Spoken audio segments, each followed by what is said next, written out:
Okay, here we are on day 6, which is the last day of activity. Sorry, I didn't skip my bearings here. So we just did, and the evening and the morning, the 5th day, and that rocking. Probably shouldn't play it because I blew it last time. There it is. And then the soloist goes on with, and God said, major third, instead of the motif. But the altos go on. Same 3 notes of the opening of the piece. Tenors outline a E major triad, the 4th scale degree of the key, and then the basses on the opening. So this is all underneath the solo, which is talking about, and the earth bringing forth every living creature of its kind. And again, same notes. After the first 2, she rocks back 2. So descending minor 2nd, followed by the major 3rd. I am, by the way, on page 33 now, if you want to pause and get your score and make sure you're following along. But measure 215, again, her melody, though it's somewhat meandering, still contains this same motif. So it's recognizable, so we can still grab on to something. She talks about every living creature after its kind. And then she's going to get to a big leap, cattle, and every creeping thing on the earth. Meanwhile, we're still going with these opening motifs and E major triads in the background. And then page 34, 35, imitative writing between the sopranos and altos and the tenors and basses. God made every beast of the earth after its kind. Very similar in mood to when the herbs and grass of the air was coming up through the soil. We also have this sense of things gradually appearing, right? So the sopranos, and God made the beasts of the earth. Tenors and basses after their own kind.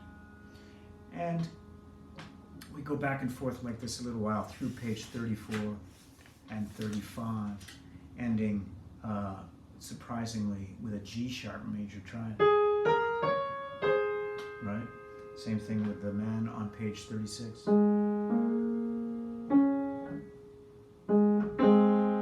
Right? G major. And then the soprano, the mezzo solo, and God saw that it was good, holding a D sharp. Right? And normally after, and God saw that it was good, we say, and the evening and the morning was the blank day. Here we take a similar voicing, that same voicing,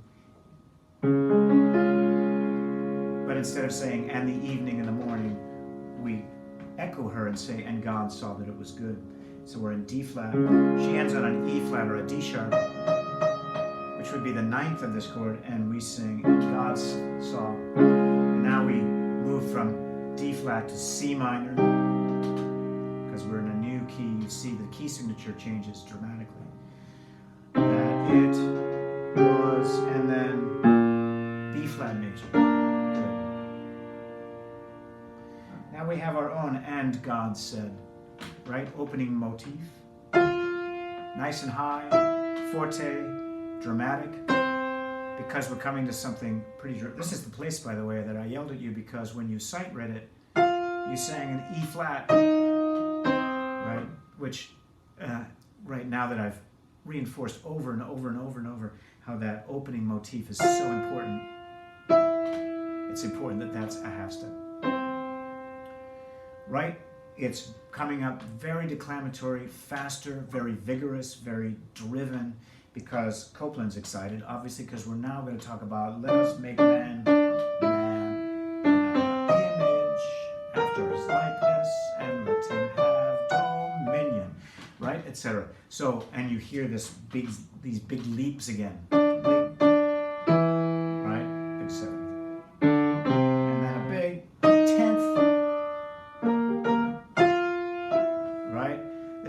Drama, right? We can feel it viscerally. A listener, even a non-singer, can feel it viscerally if we're, as singers, moving big skips, right? We know that's a big distance and that it's hard to do, especially if we're going, right? It adds a lot of sense of drama, but also effort, right? Because God is now making man in his own image, after his own likeness. So it's faster, it's louder, it's got big leaps, it's got drama, right? And then he tells us that we have dominion over the fish of the sea and the fowl of the air and over the cattle, etc. A lot of this is in unison. Then it breaks into duet, but we're singing with the same rhythm. There's no imitative music here. It's just declamatory. Big deal, right? But then it breaks into fourths, when we're saying, when he says on page 39 that we have dominion over every creeping thing that creepeth upon the earth, right? And we have these fourths over every creeping thing that creepeth upon. That's sopranos and altos. Tenors and basses do the exact same thing down an octave. It's page 39, right? And you hear that parallel motion. Parallel fourths they are, right? With the top voices starting on the A and the lower voices starting on the E. It has that very kind of a creepy sound. And he's talking about everything creeping upon the earth. There's no sweetness of thirds. There's no mixing of, it's all parallel fourths, which is a very, I'd say, creepy sound. Then she's going on, right? So this is a longer section because not only have we established all the beasts of the earth, but now we've created man in our own image. And this is exciting. So bottom page 39, she says, so God created man. Now we're fortissimo. And the women say, so God created man. In his own, big skip again, image. In the image of God created him. Right? So big skips, forte, fast tempo, mixed meter. Everything in here exhibits a sense of excitement. Right, at this sort of the pinnacle of creation, according to any humanist, right? And certainly, it is the pinnacle when it comes to Genesis. That after all of creation, he makes mankind in his own image. And you see in page 40, that he's doing this in canon. This is representing perhaps man and woman in his image, because male and female he created them, he says, the text says on page 41. And perhaps there's a little bit of the fact that it's God and his image playing against each other in canon in close imitative harmony. Page 41, and God blessed them, and God said to them, be fruitful and multiply. Same idea. We're all singing now back the same rhythm together. And when he's saying fruitful, be fruitful and multiply, that harkens back to earlier when we had that in thirds, when he was telling who was he telling to be fruitful and multiply? I think the fish of the sea and the fowl of the air, perhaps. And now he tells us to be fruitful and multiply. And it's similar. He goes, and multiply, right? This is before it was in thirds, right? Now it starts with a sixth, which is just an upside down third. Right? Be fruitful and multiply. And replenish the earth and subdue it and have dominion over the fish of the sea and over the fowl of the air. And then he repeats, first time he repeats exactly any sort of music. And over every living thing that creepeth upon the earth.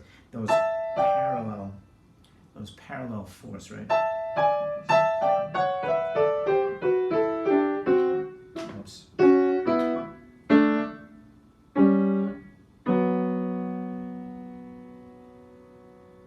Something like that.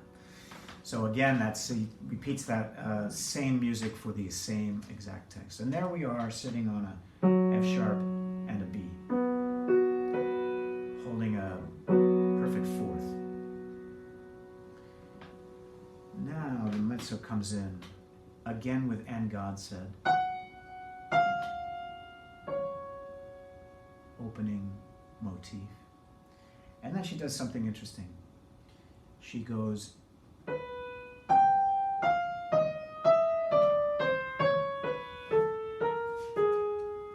she's saying, "Behold, I have given you every herb bearing seed, which is upon the face of the earth." But she does it in this very, very strange, ever-shifting tonality. And you remember I said in the very first video that major thirds and minor thirds were going to be important all the way through. I hope you've seen how they are. I mean, he uses them all the time in interesting ways because that first interval in the opening motif is a major third, and then the very next interval is a minor third. So here he combines them in a way. He's going down a major third, sort of Three Blind Mice. I'm, by the way, on page 43, measure 292. When she's saying, "Behold, I have," and then she does another major third, down a major third, down a major third. But each one is juxtaposed by a minor third, right? So we have E, F, E flat, and then, so starting on a G, F, E flat. So G, and then the next one starts on an E, which is a minor third lower. Next one starts on a C sharp, which is a minor third lower than E. And the next one starts on a B flat, which is another minor third below C sharp.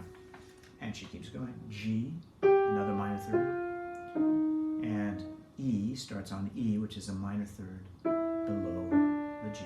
But each of these iterations outlines a major third. That's a major third. E, G to E flat. Right? E to C outlines a major third. So the major thirds outlined, but they're juxtaposed one after the other by the interval of a minor third.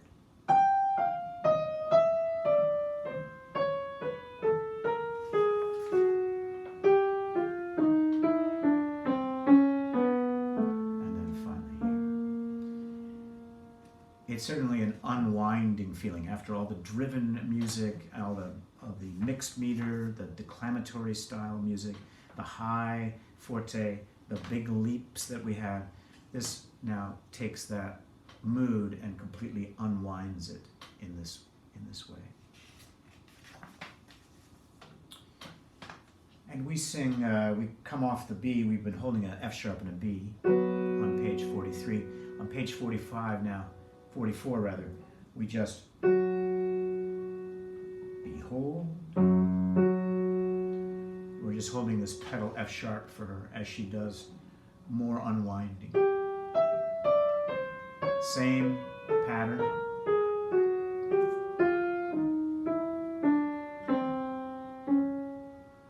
Right? Same pattern you just had before. Here she's saying, "At every tree in which the fruit of the tree is yielding seed." First time she was talking about, "Behold, I have given you every herb bearing seed which is upon the face of the earth." Now with the same pattern she's saying, "And every tree in which is the fruit of a tree yielding seed. And then you're still holding this F sharp. And then instead of that same pattern now, he starts to break it up. He being Copland, she being the soloist. And you, to you it shall be for food. And then a similar but different scale. To every beast of the earth. And again, and to every fowl. It's different. So each one's a different kind of a scale, not necessarily so identifiable as a mode, but always shifting, a little bit ambiguous, but all this sense of unwinding. We've been unwinding now since the bottom of page 43, and we're now on page 44. And now we take the Behold, which was a long, long F sharp, several pages long, and then we go up a half step. This is measure 304. And she sings, to every living thing that creepeth upon the earth. Now she's all by herself, a cappella. Wherein there is life, I have given minor thirds. Every green minor third herb for food. And we sing, and it was so. You remember that? And it was so.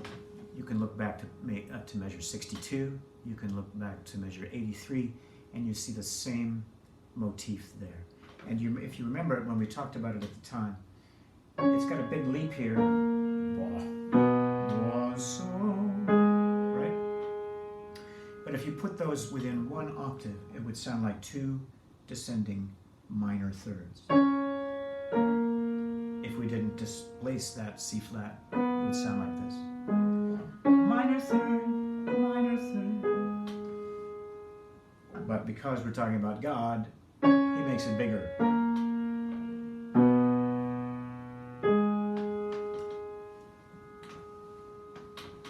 That's the third and last time that little motif comes through. Now I'm on page 46, measure 310, 11, 12, 13. And now we have things have settled. Everything's been created, that is to be created, at least in Genesis. And then we have this sense of exhalation, of kind of feeling that things are done. Because we have this pianissimo, dolce and simple, a kind of...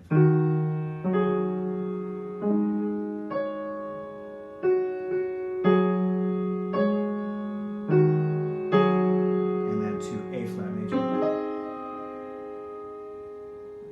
And behold, B flat major. It was very good. Now we're ready to do and the evening and the morning. Now we've all settled down. And here we must have some common tone, do we? Yes, it's the D of the tenor. Because we're going to G major.